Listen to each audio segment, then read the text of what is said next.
Expect మన చేస్తారా sir? Of course ఒక వల్లభనేని వంశీ అంటే సీరియస్ కొంచెం డిబేట్ ని మొత్తం ఎడ్యుకేటెడ్. కామెడీ అయిపోయింది కొడాలి నాని వల్ల. ఒకప్పుడు కొడాలి నాని అంటే వల్లభనేని వంశీ అంటే కొంచెం ఎడ్యుకేటెడ్ అండి, ఆయన కొంచెం మాట్లాడే అవకాశం ఉంది. కానీ కొడాలి నానికి బూతులు తప్ప వేరేమీ రావు. కానీ మరి దాంతో కొడాలి పాటుగా నాని ఏంటంటే అంటే వల్లభనేని వంశీ ఎడ్యుకేటెడ్ అయినప్పుడు కొడాలి నానికి ఆయన కదా టీచ్ చేయాలి, కొడాలి నాని ఈయనకి టీచ్ చేయడం ఏంటి?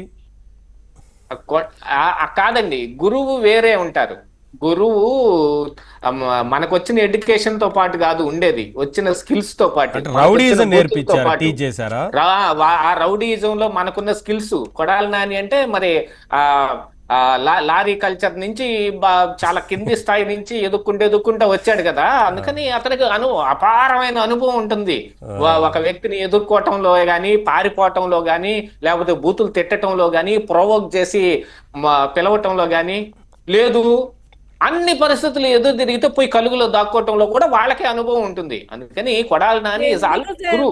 కొడాలి నాని ఎంట్రీ ఎప్పుడు వల్లభనేని వంశీ ఎప్పుడు శిష్యుడే.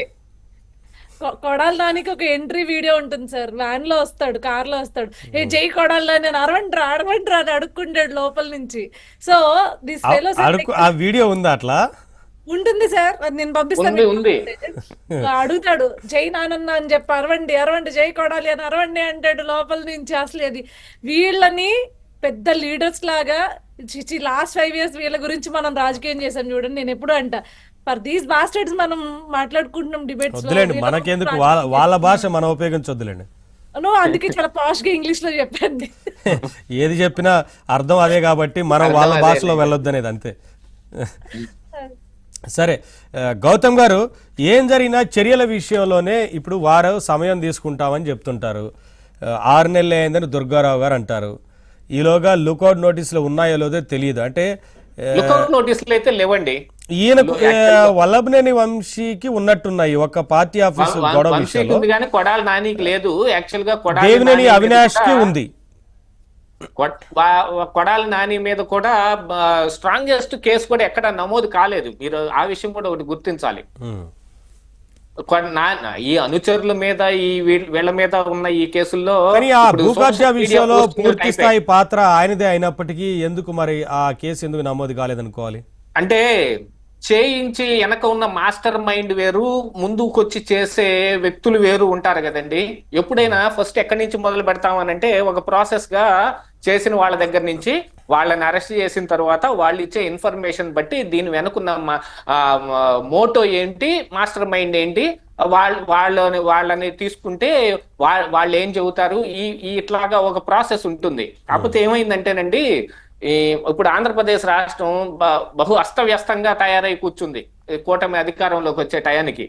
ఈ 6 నెలల్లో ప్రతి వైపున, అన్ని వైపుల నుంచి అష్టదిగ్బంధం అయిపోయినట్టుగా, ఒకవైపు అభివృద్ధి, ఇంకొక వైపు డబ్బులు లేనితనం, ఇంకొక వైపు సంక్షేమ పథకాలు అమలు చేయాల్సిన పరిస్థితి, మరొక వైపు మనకి పెట్టుబడుల కోసం ఎక్కడెక్కడికి తిరిగి వాటన్నిటిని తెచ్చుకోవాల్సిన పరిస్థితి, మరొక వైపు రాజధాని కట్టలేదు, దాన్ని కట్టడానికి, దాన్ని పూర్తి చేయడానికి మనం దాన్ని కేంద్రం నుంచి ఒప్పించుకోవాల్సిన పరిస్థితి.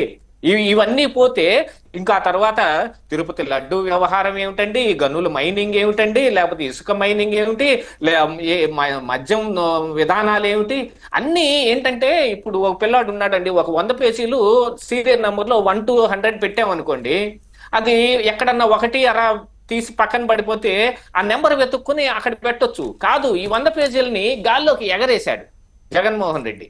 అవి అస్తవ్యస్తంగా పడిపోతే ఇప్పుడు ఒకటొకటి ఏరుకొని మనం వాటన్నిటినీ ఆర్డర్ పేర్చుకోవాల్సిన పరిస్థితి వచ్చింది చూడండి. ఇది చాలా తలకు మించిన భారంగా ఉంది. ఇంత చేసి మళ్ళీ ఈ ఆర్థిక భారం, ఆర్థికంగా ఏం జరిగింది అనే విషయాల గురించి జగన్మోహన్ రెడ్డి గారు చెప్పడం కొంచెం వింతగా లేదా? చాలా వింతగా ఉంది. ఎంత వింతగా ఉంది అనంటే దెయ్యాలు వేదాలు వల్లించినాయి అంటారు చూడండి, ఆ రకంగా ఉంది. అసలు సోషల్ మీడియాలో వాళ్ళ కార్యకర్తల్ని అరెస్ట్ చేస్తే జగన్మోహన్ రెడ్డి ఏనాడు ఎవడిని తాకి తలవనట్టు, చేమకి అపకారం చేయనట్టు, ఈగను కూడా తోలనట్టు, లడ్డు మీద వాళ్ళని ఈగను కూడా తోలకుండా తింటే తినిందిలే పాపం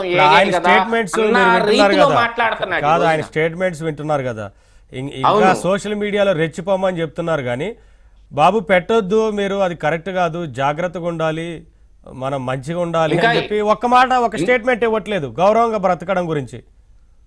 ఇంకా మీకేం పర్వాలేదు, నేను మీకోసం లీగల్ టీమును కూడా ఏర్పాటు చేశాను మీరు మన రెచ్చిపోండి పొన్నవోలు సుధాకర్ రెడ్డి ఆధ్వర్యంలో అని చెబితే, మొన్ననే నాకు ఒక వైసీపీ కార్యకర్త ఒకళ్ళు ఈ చెప్పిన ఇన్ఫర్మేషన్ ఏంటంటే, వాళ్ళు ఏంటి వీళ్ళు ఎప్పుడో పోస్టింగులు పెట్టారు ఆ రోజున ఇక్కడ మా నియోజకవర్గంలో, వీటి మీద ఏమన్నా కేసులు అవుతాయని గబగబా డిలీట్ చేసేసుకున్నారు, దాన్ని కూడా చేసుకున్నారు. కాకపోయినా ఈ ఇన్ఫర్మేషన్ ఏంటి, ఇది వాట్సాప్ యూనివర్సిటీ నుంచి వచ్చింది, లేకపోతే అది జగనన్న టీమ్ అని ఏదో ఒక వెబ్సైట్ ఒకటి ఉంటుంది చూడండి, ఆ వెబ్సైట్ నుంచి వచ్చిన ఇన్ఫర్మేషన్, జగనన్న కనెక్ట్స్, దాని నుంచి వచ్చిన ఇన్ఫర్మేషన్ కదా వీళ్ళు షేర్ చేసింది.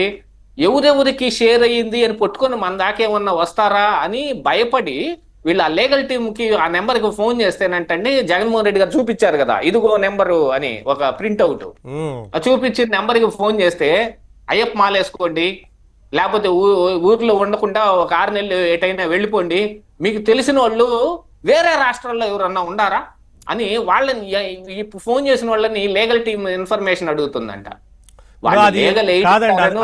మొత్తం ఈ ప్లాన్ అంతా ఏంటంటే, ఇప్పుడు వాళ్ళు వెళ్తారు, లేదంటే అరెస్టులు చేస్తారు, అరెస్టులు జరిగిన తర్వాత మళ్ళీ జగన్మోహన్ రెడ్డి గారు యాత్రకు బయలుదేరతారు. ఇదంతా అన్యాయం, అక్రమం, అనవసరంగా అరెస్టులు చేస్తున్నారు అంటారు. కానీ ఎందుకు చేశారో చెప్పరు, విషయాన్ని వివరించరు. ఇప్పుడు వర్రా రవీంద్రారెడ్డిని అరెస్ట్ చేసిన దానికి